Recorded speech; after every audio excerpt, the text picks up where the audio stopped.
Annenberg Media.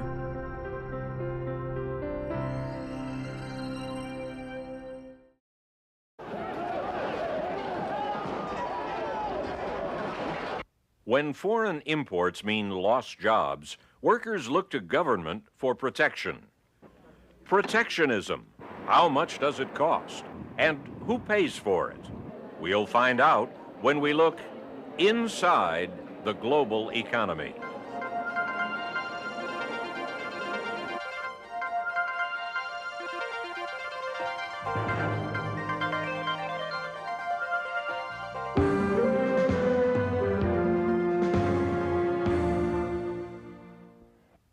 In this segment of Inside the Global Economy, we're going to be discussing protectionism. Protectionism is one of those subjects that seems to be constantly in the news, and every time you bring up the subject, it generates very heated discussions. So let's see if we can shed some light on this topic. First of all, what is protectionism? Well, protectionism is any attempt to restrict the free flow of imports into a country. How do countries restrict imports? Well, there are a number of ways that they can do this. We've listed 6 up here. The first are tariffs. You can think of tariffs as a tax on imports. They raise the price of imports, make them more expensive, and therefore restrict the purchase of those imports and the flow of those imports into a country. There are more direct ways that a country like the US can do this. It can impose import quotas.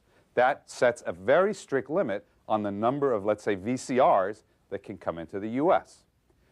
There's another way of restricting using quantities, and that is that the exporting country, let's say Korea or Japan, can voluntarily agree to restrict the number of VCRs again that it exports into the United States. A fourth kind of domestic protectionism is what's referred to as domestic content legislation. This particular type of legislation dictates that a certain percentage of a good has to be produced in the US. For example, for a car, the law can be that 60% of a given car, that is to say its parts and components, have to be produced in the United States. This too has the effect of protecting, let's say, the car parts industry in the United States. A fifth example of protectionism is anti-dumping legislation. This is usually aimed at predatory pricing. What predatory pricing is if a country like Japan or Korea or Germany, Belgium, what have you, sells its products at a lower price in the US than it does in its home market. So anti-dumping is to counter that. And finally, protectionism can manifest itself in the way of regulatory standards. This can be health standards or environmental standards. All right, let's move now to the important question. Why do countries enact or put in place protectionism? What are the reasons? Well, the most important, perhaps, the one that's cited most often, is an attempt to protect the domestic industry, to help it, and to preserve jobs, and possibly to create jobs. The notion here being that we would rather keep jobs at home than export them. And that's, in effect, what happens when you import a good, you're, in effect, exporting jobs. Now, this is a very laudable goal, but economists typically believe that protectionism, as a way of reaching that goal, is a very expensive way of doing it. There are much cheaper ways of achieving exactly that same goal through either production subsidies or, better yet, through income subsidies. Second rationale that's used for protectionism is to help what's referred to as strategic industries. Now, this is an old argument. Originally, the term was to protect or save infant industries. Again, the logic here is that certain industries in their early stages, in their infant stages, need to be nurtured. They need to be protected from the winds of trade, from the vagaries of the marketplace. So the notion is, again, to protect them, to nurture them, so that they can begin to grow. The problem here is that even though the motivation is to make this protection temporary, often the protection becomes permanent, and so this industry cannot survive without it. And often it's abused also in the sense that a number of industries that are neither infant industries or other kind of strategic industries have used this argument to get protected, like the auto industry or the steel industry or the textile industry. More recently, this argument has been used to help out high-tech industries. High-tech industries tend to engage in very expensive R&D, in very expensive investments, which they can't automatically recoup, certainly not in the near term. So the logic is that you protect them in their early stages so that they can recoup those investments and then they can go on from there. But again, economists would argue that a much better way of dealing with this kind of externality, as it's called, is to subsidize research and development rather than protect these industries in the international marketplace.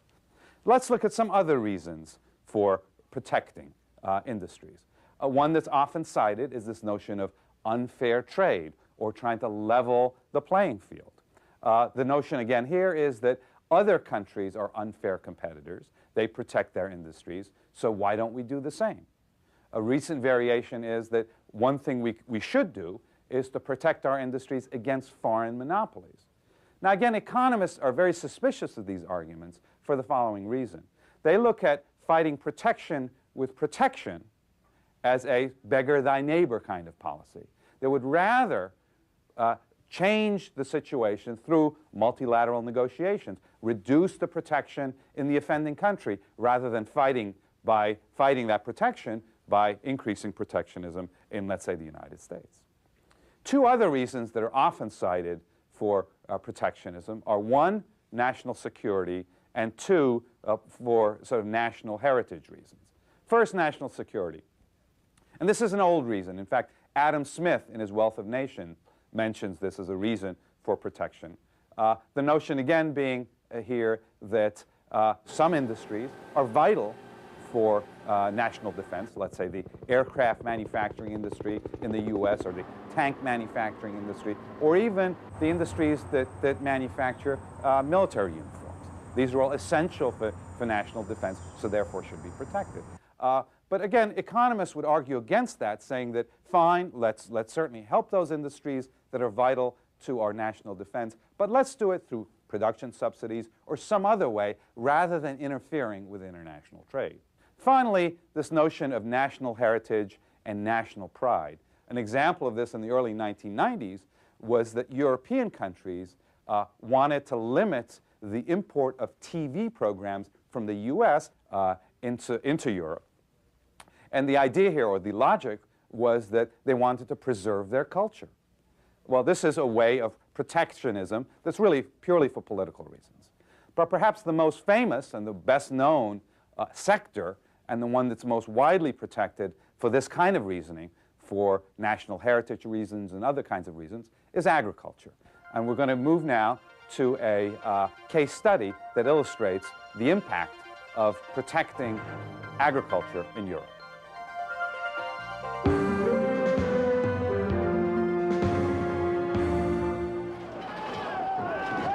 A well-known sight on European TV screens, protesting French farmers.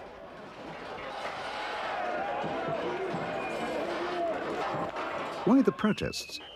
We asked a representative of the French Farmers Association. The French farmer just can't understand it anymore. France imports 60% of the oilseeds it needs, and now the French farmer, and this goes for other farmers throughout Europe, is forbidden to supply the needs in their own country.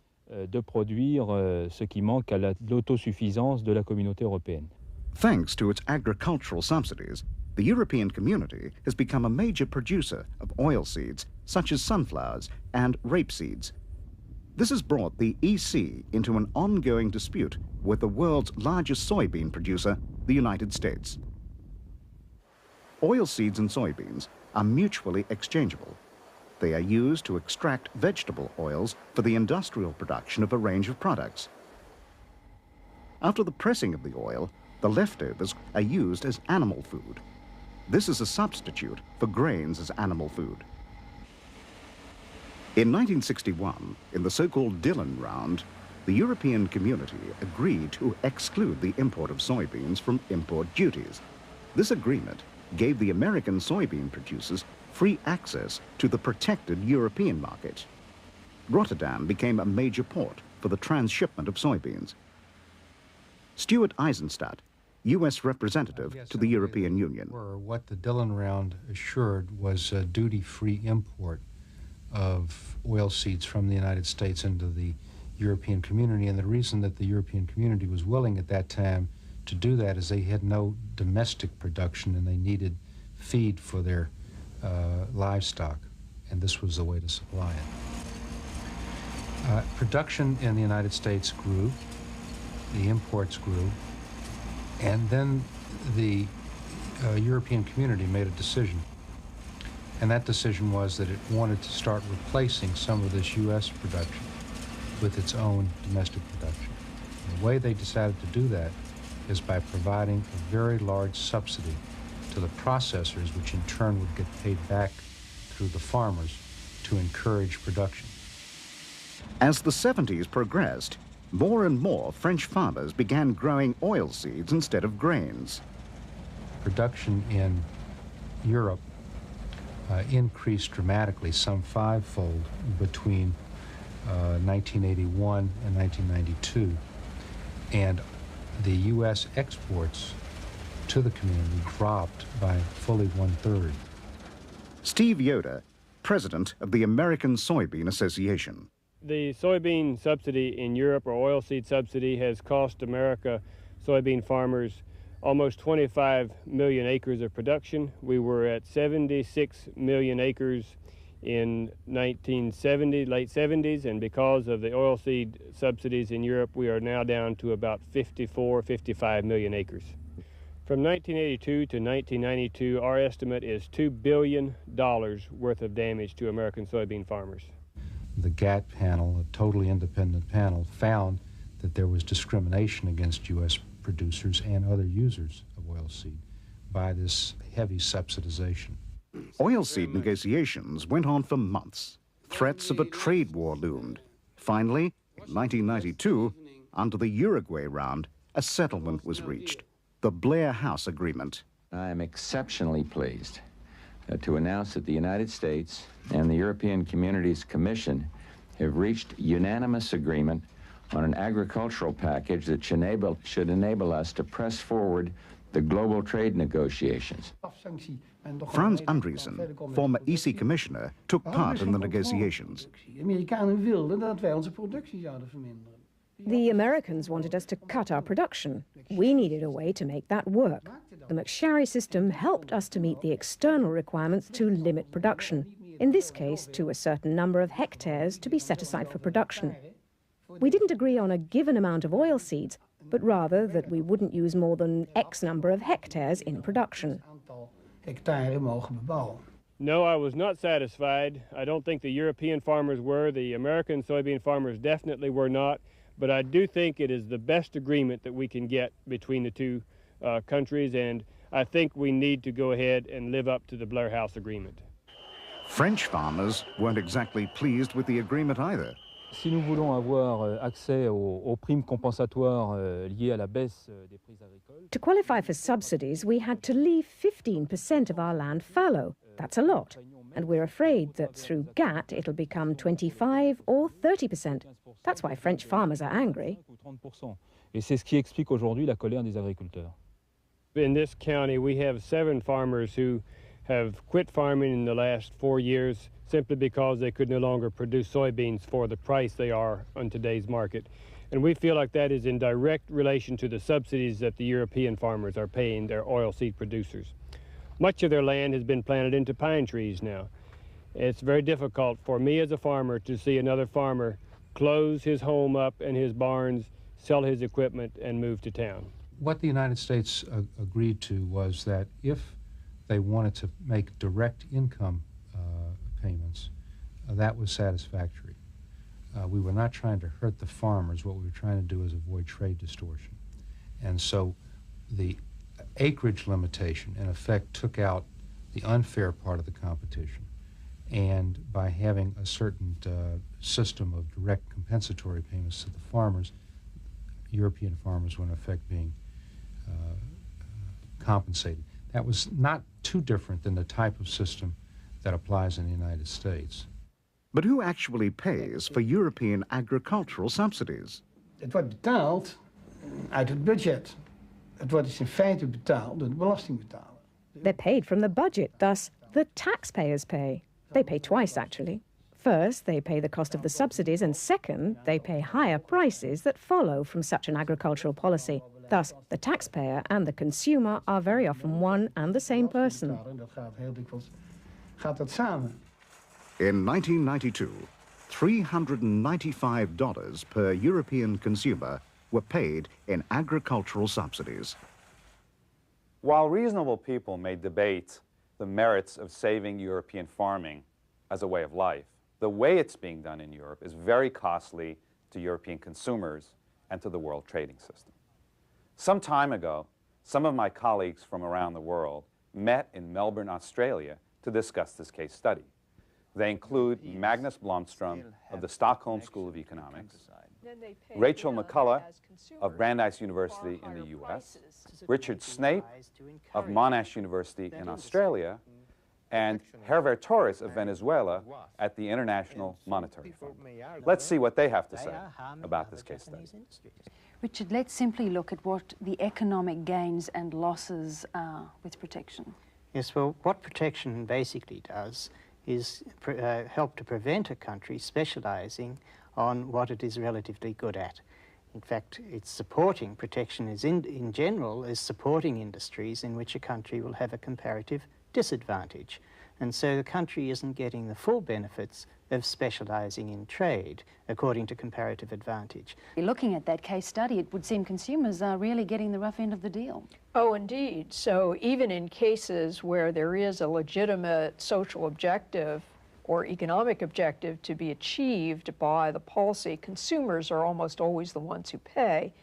And in the case of European agriculture, consumers pay twice. They pay in their role as taxpayers for the subsidies and for the stockpiling of surpluses, and then they pay again as consumers in far higher prices than they would have to pay for agricultural products if Europe had a free market and allowed free import of agricultural products from other countries that have a stronger comparative advantage. So Magnus, why do the Europeans do it? I think it has to do with things other than economic. There is no economic rationale for it. It has to do with they want to keep open landscape. And I also think it has to do with the fact that many Europeans still have some connection to the countryside because it's family and whatever. They want to protect those poor farmers that are working so hard, and people really don't understand how much money they support their farmers. At the same time, it's not a very efficient use of resources, is it? You made out that there is a trade-off between the short term and the long term. In some cases, it may seem useful in the short term to act in a protectionist way, in the sense that in the very short term, you may be protecting some jobs, you may be impeding that some people go out of their sector or their activity, the production goes down, etc. But in the long run, which is most important, as Richard said before, you are impeding the economy to move toward where it has historic comparative advantage. And the problem is that so many times, very often, we are dominated by the short term. Which is often political, because, I mean, surely in the use of resources, the efficient use of resources, this isn't happening. Very often, governments are acting in the very short term because their periods are short-term periods. And the problem is that a country has to be run with a perspective of a long-term perspective. And there is not a good coincidence many times between the interest of the long-term perspective for the country and the interest for a government that they may last for 4 or 5 years. Well, that's certainly true in the United States, where the House of Representatives has to be reelected every 2 years. Each member stands for election every 2 years. So what is a better way to go about doing this? Well, generally, if you want to assist a group, don't do it by interfering with international trade in the product. Assist them directly, income support, and don't tie the assistance to continued production of a commodity in which the country has a disadvantage. Richard, thank you. Just to emphasize a point that was made both in the case study and the discussion, European consumers had to pay twice to help out European farmers. First, they had to pay higher prices for the agricultural products that they were buying. But secondly, they had to pay extra taxes to subsidize those farmers. So again, to summarize, this was a particularly expensive way of protecting the farming sector in Europe. Which brings us to the topic of who wins and who loses from protectionism. Let's look at the winners first. To begin with, clearly the import competing industries, whether it's agriculture or autos or whatever, are the ones that benefit from protectionism because typically they can charge higher prices and can sell more if they're protected. That's fairly easy to figure out. Secondly, under some kinds of protectionist policies, the government can also be a winner if you want to look at it that way. In this instance, especially if a tariff is charged by the government, higher taxes on imports coming in, that means the government gets more money in. Ironically and paradoxically, in some instances, foreign producers can also be winners from protectionism in the United States. For example, in the case of voluntary export restraints in the US, Japanese auto manufacturers were able to raise their prices and therefore their profit margins increased during that episode. So it could well be that in some instances, domestic protection in the US helps the foreign producers. What about the losers, however? And there's a long list of them. To begin with, consumers are losers typically because they tend to have to pay higher prices and there's less available of the good because its imports are restricted. They lose, as do businesses who have to buy products that they import. For example, some businesses need machinery which they import. If those machineries, those machines are restricted, their imports are restricted, they are obviously losers. And often what happens, an unintended consequence of protectionism, is that you tend to hurt those industries in which you have a comparative advantage. Obviously, foreign producers can be losers as well in this process, in the sense that their market then becomes limited in the country that's enacting the protectionist kinds of policies.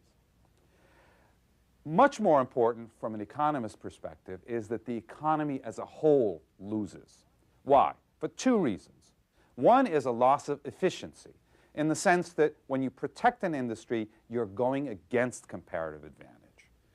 You tend to encourage the industries in which the U.S. has a comparative disadvantage. So that clearly is a problem, and it's not playing to our strengths, if you will. In the longer run, this can also be problematic in the sense that protected industries tend to remain inefficient. They tend to become bloated in the process. They get complacent. So in the long run, we're not really doing these industries a big favor by encouraging that kind of inefficiency.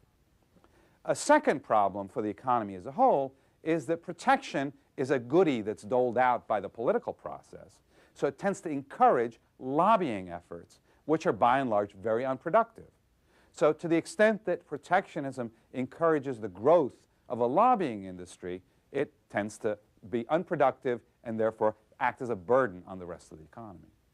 Just as important from economists' perspective is the loss to the global economy, because protectionism tends to reverse the process of specialization that's dictated by the law of comparative advantage. So again, you're not getting all the benefits of specialization that you would get from allowing free trade to work its magic, if you will. And then finally, and most dangerous of all, is the fact that protection in one country tends to encourage protection in another country. And this kind of retaliatory protectionism can be extremely dangerous, as we see in this next graphic. This is a diagram developed by Professor Charles Kindleberger of MIT in his book, The World in Depression. And what it shows is the downward spiral of trade in the world economy from 1929 to 1933 as country after country raised tariff barriers in retaliation to other countries raising tariff barriers. And eventually, you spiral down from about $3 billion worth of trade in the world economy to less than $1 billion over a 4-year period. This is the danger of retaliation, and it accentuated the Depression in the 1930s. Let's see if we can illustrate some of these points about winners and losers from protectionism by using some further graphics. What we've got here is a description, a set of graphs that's going to show the market for VCRs in a small country, let's say Belgium. And just to make a couple of points ahead of time, this is a simplified set of graphics to help us make the point. It's simplified on two grounds. One is it's static. It doesn't show the evolution of time. And secondly, it's partial in the sense that it's just looking at one country, not the world as a whole. But given that, let's proceed. In this market, we have the supply, the upward sloping curve here, which shows that as the price of VCRs go up, the domestic producers of VCRs increase their production and sell more. It also shows the demand for VCRs, a downward sloping curve, which basically says as the price of VCRs go up, people buy less because they're more expensive. Now, what this next graph shows is the difference between free trade and no trade in Belgium for VCRs. This point up here shows the price and quantity if there's no trade, if basically all the demand for VCRs in Belgium is satisfied by domestic producers. What you basically will have happening is there are 2,000 VCRs sold at $600 a VCR. If you open up the doors to trade, two things happen. The number of VCRs increases because of trade, and the price drops. And you can see that here. The price drops from $600 to $300 a VCR, and the quantity sold increases from 2,000 to 3,500. Okay, now who benefits and who loses from free trade in this instance? The clear winners are the consumers here. The reason they gain is they get more VCRs at a lower price. That's easy to understand. This area here is sometimes called the consumer surplus. What about the losers? Well, again, the losers in this situation are the producers. Why? They're selling fewer VCRs at a lower price. Again, fairly easy to understand why they're losers in this situation. Now, let's move on and look at an instance where a tariff is imposed in this market by the Belgian government, let's say, of $100. So again, the price here goes from $300, which was the free trade price, to $400, which is the price including the tariff. A couple of things happen. Because the price goes up, consumers buy fewer VCRs, but also because the price goes up, producers produce more VCRs. And so therefore, the amount of imports coming into Belgium goes from this amount to this amount. It's reduced. This isn't the end of the story, though. Let's look at what more there is to see here. The quantity of VCRs consumed in Belgium obviously goes down, the price goes up, and as a result of these changes, again, they're winners and losers from this imposition of a tariff. And let's see if we can outline these graphically. This area in blue shows the loss to consumers. Again, they're buying fewer VCRs at a higher price. The price is now $100 higher, and there are 500 fewer VCRs coming in and being sold in Belgium. What about the winners in this case? There are really two winners. The first are domestic producers.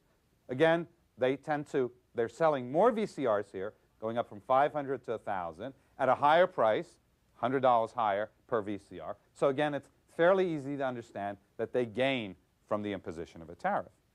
But there's another party that wins here, and that's the government. The government's imposing a tariff of $100, and it gets that tariff for all the VCRs that are imported into Belgium. So this is the area, and it's a gain in revenues to the government that the government enjoys. Let's look now at the net effect of all this. Look at the winners and the losers and balance this all out. And it turns out that on balance, if you put everything together, the economy as a whole loses. Why is that? The loss that consumers have is larger than the gain of either the producers or the government combined. Or another way of saying it is, what consumers lose, producers and the government only partially get back. And these two triangles here represent what's referred to as a deadweight loss. Another way of saying this is the efficiency loss that the country as a whole suffers because protectionism goes against comparative advantage. It goes against what the market, the open market, would dictate. Another way of saying the same thing is that, in fact, trade is not a zero-sum game. Does it make a difference if the country imposing the tariff is large or small? You bet it does. And let's look at the graphics to illustrate this point. Going back to the example where the tariff is being imposed by a small country like Belgium, what we see in this example is that the entire burden of the tariff is borne by the Belgian consumers. The reason for that is, let's say it's the Koreans that are exporting into Belgium, VCRs into Belgium. Belgium is such a small country that the Korean VCR manufacturers, have no incentive to lower their price to offset the tariff because Belgium's such a small market for them. However, the situation changes if the country imposing the tariff is a large economy like the United States, which has a large population and a very wealthy population. There, the Korean exporters are going to behave very differently. The moment the U.S. raises that tariff, they're going to try to offset it somewhat by lowering their prices, and in some instances, they may lower it to offset the entire tariff. The result of that is now part, or maybe all, of the tariff is borne by the foreign producers, in this case, the exporters of VCRs from Korea. And we can see this in this graph because this upper portion here, this top square, is the portion of the tariff that's paid, in effect, by U.S. consumers, whereas the lower square here is a portion of the tariff paid by the Korean exporters who have lowered their price in an attempt to remain competitive, to maintain market share in this large U.S. marketplace. So here, the winners and losers picture changes a little bit in this sense that we had talked about there being a deadweight loss when a small country imposes a tariff. Now, when a large country imposes a tariff, part or maybe all of that deadweight loss will be offset if the exporting country, in this case Korea, lowers its price. So in fact, a large country can gain, in effect, from imposing a tariff. This gain, or this offset, is sometimes called the terms of trade effect, because in a sense what it does is it forces the exporting country to lower their price. Now, this analysis, again, is static, and what it doesn't take into account is the fact that the other country, in this case Korea, might retaliate, and then all bets are off, and basically everybody loses. As we can see in this graph, the good news is that in the post-war period, tariffs, average tariffs in the U.S. have continued to decline, not only in the U.S., but elsewhere in the world as well. But the bad news is, as we've lowered tariff barriers, non-tariff barriers have increased. And there are a number of examples of these. We'll take a look at two of them, quotas and VERs, of voluntary export restraints. And we'll use the graphical analysis we've been using to illustrate the impact of these on trade. Here we see the effect of an import quota on, again, let's pick a country, Belgium. The horizontal orange line that you can see on this graph represents the fixed amount that is allowed to come into a country. That's the import quota. Anything above that amount is produced domestically at a higher price, which is that upward sloping orange line that you can see on the graph. The winners and losers in this situation are similar to the winners and losers from a tariff, with one exception, as we'll see. Clearly, the winners are the domestic producers of VCRs in the case of, let's say, Belgium and the VCR example. Why? Because, again, we're looking at them getting a higher price and selling more in the domestic economy. That's clear to understand. The losers are also identifiable here. They're the consumers, very similar to the tariff situation, where they're buying less, paying more, so clearly it's a lose-lose kind of situation here for consumers.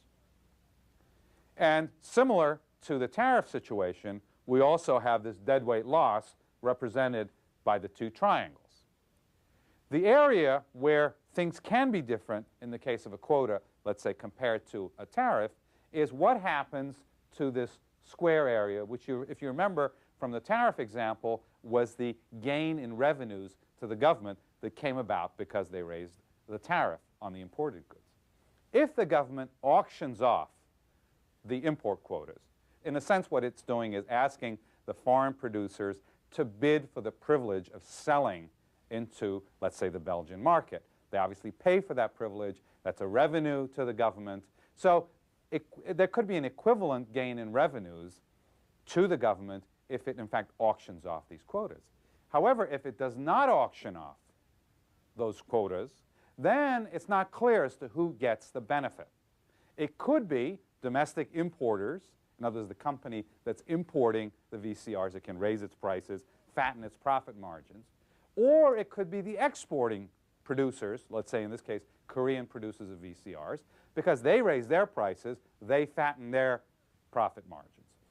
A clear example of this are VERs, voluntary export restraints, where in this instance there's no doubt as to who gains this increase in revenues. It is the exporting manufacturers. What happens is, with a voluntary export restraint, the amount being imported is reduced, but the price goes up, so the profit margins of the exporters, in this case, let's say Korean exporters of VCRs, goes up, so they're clear winners from this situation. So a VER, in fact, ends up hurting the country that's imposing the protection more than a tariff. Let's see how this worked out in the early 1980s when the US and Japan negotiated voluntary export restraints on automobiles.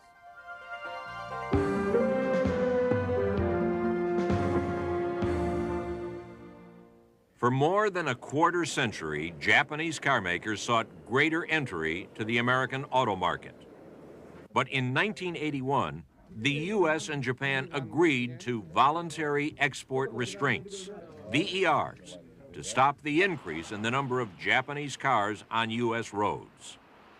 How well did the VERs work? The first Japanese cars imported to the U.S. were more curiosities than competition. Sure, they were fuel efficient, but with gas under 30 cents a gallon, who was worried about mileage? The 70s changed the equation. War and strife in the Middle East doubled gas prices, then doubled them again. Now gas prices mattered, and American drivers were trying Japanese imports and liking what they found. Sales lost to Japanese imports meant profits and jobs lost to the U.S. auto industry. The auto industry looked to Washington for help and got a sympathetic hearing, especially from industrial state congressmen like Detroit's John Dingell. So I felt it was absolutely necessary, in view of the grotesquely unfair trade practices of our trading partners, especially the Japanese, that real quotas and domestic content requirements equal to those of other nations should be laid in place by the United States. To free trade advocates like Washington think tank economist Robert Crandall, higher trade barriers might protect auto workers in the short term, but wouldn't solve the auto industry's fundamental problems. I rather think that the protection for workers in that industry defeats the purpose. To the extent that we protect those workers and protect that industry and keep an umbrella over their prices, their profits, and their wage rates, there's no incentive for them to reform. But concerned congressmen and worried workers swung more weight than eminent economists, with Reagan administration officials like Trade Representative William Brock. Congress started talking about passing a bill to hold imports to maybe half the present level. So we talked to the Japanese and we said, look, it takes 5, 6, 7 years to retool to a completely new market demand. And we suggested that it would be appreciated if they restrained for a limited period of time, 3 or 4 years. They did. The voluntary export restraints cut Japanese imports to the U.S. by almost 8%. Were VERs performing as advertised? Did fewer Japanese imports mean more American jobs? The import share from Japan was about 20% of the U.S. market. It's currently 16 or so %. Stephen Beckman, an economist for the Auto Workers Union. If the 4 or 5% of the U.S. market was not available to the domestic companies, their profitability and their employment would be far lower than it is now. And so putting a number of jobs on that is pretty difficult, but I'd say it's probably in the range of 100,000 jobs. American jobs may have been saved by the export restraints, but fewer Japanese imports meant higher prices. Importers pushed prices higher still by importing more expensive models with more accessories than before to keep profits up in spite of selling fewer cars. The prices of American cars went up too, as U.S. manufacturers discovered that they could increase their prices too, as long as they stayed just under Japanese prices. Just how much had American car buyers paid for the jobs saved by voluntary export restraints? How much did it cost American consumers in terms of higher prices of automobiles in order to keep one additional job in and around Detroit? And the answer was, by my calculation, somewhere around $160,000. That may sound high to you, but almost every calculation of the effect of trade restraints on employment levels in the United States comes out with something around $100,000 or $200,000 per job. It's not unusual. The VERs triggered a decade of change for the U.S. auto industry. Detroit's Big Three responded as intended to Japanese competition by cutting payrolls and cutting the size of its cars. But the VERs had unintended consequences as well.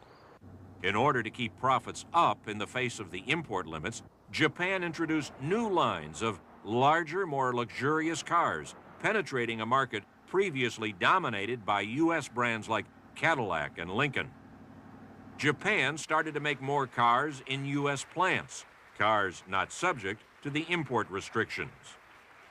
The market was bringing the competing auto industries closer together, until it was sometimes hard to tell them apart. Same here. That's because they came off the same assembly line. 5-speed or optional automatic? Uh-huh. Dual airbag? Dual airbags. So what's the difference? One thing hadn't changed. Big Three auto executives still wanted Japan to hold down the number of cars it shipped to the U.S., and Japan was still agreeing.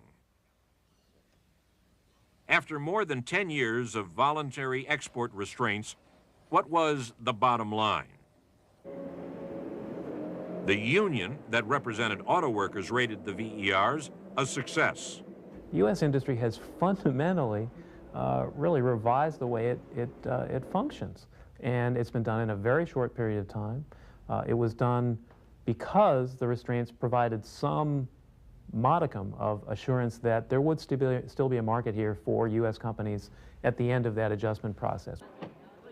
But for consumer representatives, the VERs were a net loss. Consumers for the last 10 years have paid several $100s a car more for a new car, whether it's a foreign car or whether it's a domestic make, simply because of these VERs. And that is part of the problem we face today, and when we are absolutely astounded at the price of a new car. The VERs were a trade-off then.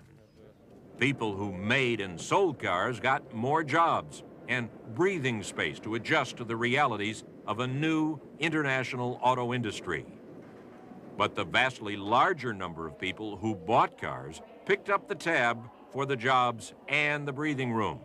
A decade of higher-priced cars, Japanese and American. While politically expedient, VERs proved to be a particularly wasteful way of saving jobs in the auto industry. Let's rejoin my colleagues as they discuss this case study.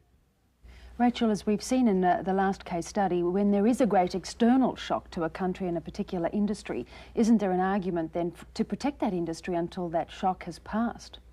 From a purely economic point of view, the answer is almost always no. That firms are usually able to adjust to new circumstances and that the market pressure will induce them to do it in the most economically efficient way. though it is possible that some firms would go out of existence under those circumstances. There are many examples of cases where the private sector has been able to cope successfully with very large changes in market conditions with no government assistance to do that. But from a political perspective, the case for some temporary protection is stronger. In the case of the voluntary export restraints on autos, there's a very strong political pressure in the United States to do something for this very large and important industry that employed many thousands of workers, and especially because the employment was concentrated in a relatively small part of the country, which would have been hard hit by the adjustments through which the auto industry might have had to go. So perhaps the industry wouldn't have survived had they not implemented that strategy? Well, I doubt that the industry wouldn't have survived, but its transformation might have been greater than what we actually saw. The difficulty with temporary protection is that it's almost never temporary. We do see some examples where an industry is temporarily protected and then we return to the old status quo. But the more general situation, and so far that's been the case with autos, is that the protection is continued indefinitely. That's really the problem. No government says ever that it is protecting any industry forever. All governments always say that they are protecting an industry for a certain period of time, giving time to that industry to recover or to be able to compete internationally. The problem is that that protection, which was meant originally to be for a certain period of time, becomes indefinite protection. And theoretically speaking, I would say not economists would argue that there couldn't be any case for protection as long as this protection is temporary, as long as this protection is transparent, as long as this protection is instrumented in a way that doesn't impede import, because there are many ways in which a government may protect the sector. The problem, as we said before, is that all those measures, like protection, price controls, are originally intended to be temporary, but they are finally, or usually they are not. Let's look too at the element of cost in terms of a country's income and an industry's income. How does protection affect the capability to earn income, Agnes? Well, the cost for protection is normally two types of costs. The consumers have to pay a higher price for the products, and they have to pay taxes to support various industries. That's normally the two costs, and they end up normally very high. Probably so high that the consumers and the taxpayers, they don't really know how high they are. I think that is a big problem when it comes to why protectionism can continue. Would the car industry in the United States have been better off, more profitable, if there hadn't been that short-term protection? I think that that helped to support their profits. Certainly, I doubt if they'd been more profitable without it. They would have adjusted more rapidly without it. But the form of protection that was given, the voluntary export restraints, in fact passed profits to Japan. And the form of the assistance that was used, instead of the money going into the US Treasury, as it would have been if it was an import duty tariff, the form of assistance that was given through the voluntary export restraints allowed the Japanese to raise the prices of their cars and gave profits to Japanese producers. So what would have gone to the US Treasury as tariff revenue if it had been an import duty went to Japanese producers as profits. That was very nice of the United States government to make that donation to the producers in Japan. They were very grateful, incidentally. And the further irony of the profits from the voluntary export restraints is that those profits to the Japanese car manufacturers were part of what allowed them to set up their own U.S. operations in response to the partial closure of the U.S. market. Can we move this debate then onto a more general topic in terms of the distortions within an economy when you protect one particular industry or another? Well, protection never comes free. It's not a free good. If you protect one industry, it is inevitably at the expense of other industries. And this is often a very complicated matter. Some of these effects are obvious. If you're protecting the producer of a raw material, say of steel, then obviously that's raising the price of steel for the users of steel, and it's harming them. And that's a direct effect on the users of steel, that they're not able to compete, they're taxed, they have to raise their prices because of a protection for the local steel industry. Some of the effects are much more indirect than that, because when you protect an industry, you tend to cause because imports are being reduced, the exchange rate goes up. The effect on the exchange rate then going up then means that other industries' imports are cheaper. And so you're affecting other import competing industries, and you're also taxing the export industry. But I have to toss in right here now, Japan. This is a country that is perceived to have been the most protectionist country in the world and the most successful. Well, historically, it's true that Japan has had very high tariff barriers in many, many products. What Japan has done, however, is to import raw materials in great quantities to transform into other products. And it has been very open, of course, to importing those materials. It's also true that protection in a great number of Japanese industries has decreased very, very, very substantially over time. And so that many areas, it is really open, even though other countries can't get in, very often because Japan is just so efficient. But nevertheless, it must be said that a number of the important industries in Japan did develop behind barriers. Motor vehicles is a good example.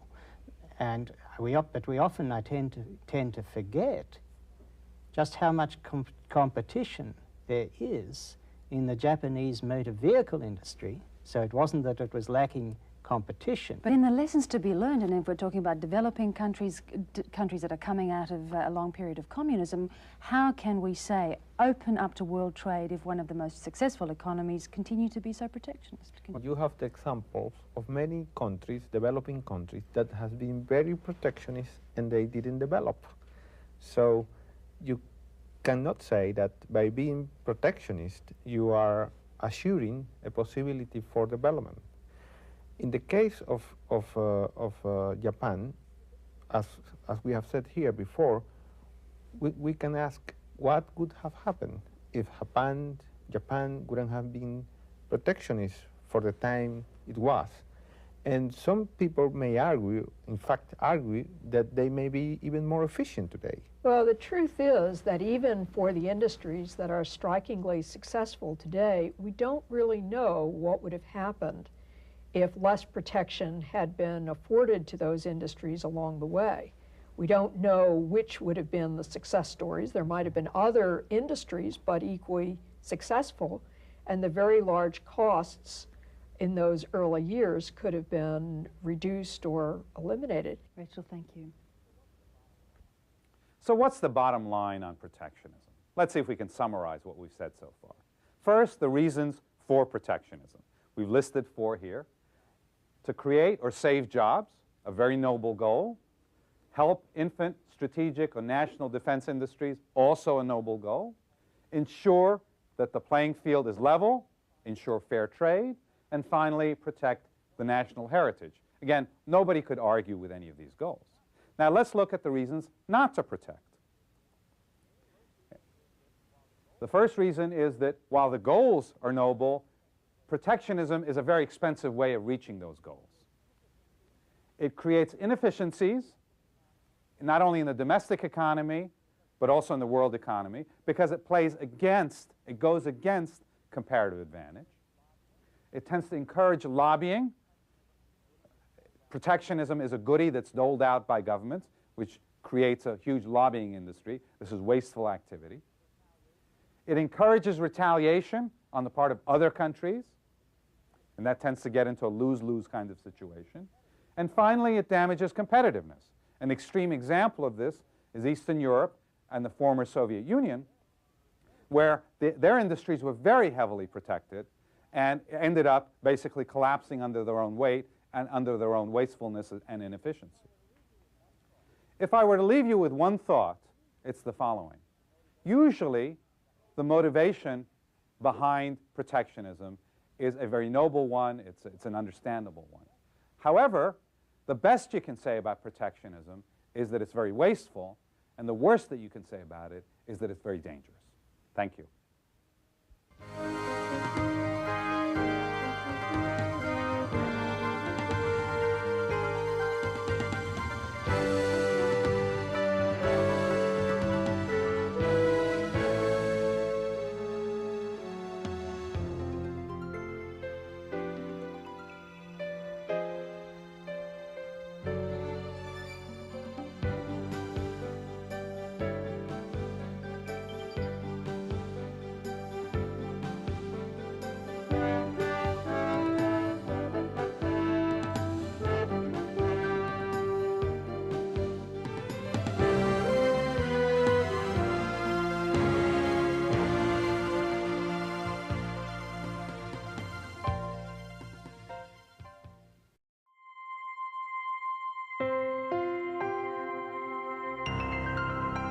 Annenberg Media.